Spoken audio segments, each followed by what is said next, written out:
Die NATO hat nun bestätigt, dass nordkoreanische Truppen für einen späteren Kriegseinsatz gegen die Ukraine nach Russland entsandt worden sind. Einige der Soldaten seien bereits in der russischen Region Kursk im Einsatz. Das sagte der neue NATO-Generalsekretär Mark Rutte in Brüssel.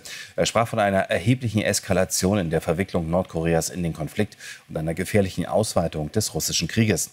Außerdem, so Rutte, seien mehr als 600.000 russische Soldaten in Putins Krieg getötet oder verwundet worden. Und unser Korrespondent Christoph Wanner ist weiter für uns in Kiew und er schätzt an Tag 978 des Ukraine-Krieges die aktuelle Lage an der Front im Osten des Landes ein. Stoßrichtung Pakrovsk. Da sieht es für die ukrainische Armee zurzeit alles andere als gut aus. Am Wochenende haben die Russen wohl wichtige Städte zum Teil oder auch ganz erobert, wie Selidowa und auch Garnjak, und die Russen greifen weiter an, kommen nicht nur vom Osten, sondern auch vom Norden und vom Süden.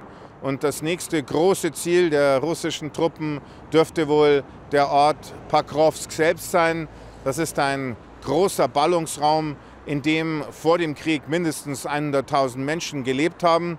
Und die Russen dürften auch in Bezug auf Pakrovsk wieder die Taktik anwenden, die sie in den letzten Tagen und Wochen angewandt haben. Also nicht nur von der Front anzugreifen, auf Teufel komm raus, sondern eben den Gegner in die Zange zu nehmen, auch von den Flanken zu kommen und ihn dann, wie die Militärs das sagen, also Jargon, den Gegner auszuräuchern. In diesem für die Ukraine im Augenblick äußerst heiklen Umfeld hat der Leiter der Präsidialadministration hier in Kiew, Andriy Yermak, den Kollegen von der italienischen Zeitung Corriere della Sera ein Interview gegeben und hat gesagt, dass sich die Russen auf die Linien, also auf die Frontlinie von Februar 2022 zurückziehen müssen, also bevor der Krieg begonnen hat. Und erst dann könne man überhaupt über Verhandlungen nachdenken. Und dann wolle die Ukraine erreichen, dass sie ihre Grenzen von 1991 zurückbekomme. Und was Putin da alles will, interessiere ihn nicht.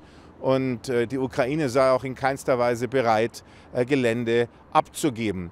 Ob die Haltung von Yermak tatsächlich so kompromisslos ist, wie das jetzt nach außen dargestellt wird, kann ich nicht beurteilen. Kann natürlich auch gut sein, dass hinter den Kulissen Verhandlungen laufen, von denen wir nichts wissen. Aber wenn ich das beurteilen soll, was ich mitkriege aus offiziellen Quellen, aus der Ukraine und auch aus Russland, dann scheint die Verhandlungsbereitschaft tatsächlich im Augenblick noch sehr gering zu sein, bei den Ukrainern wie auch bei den Russen.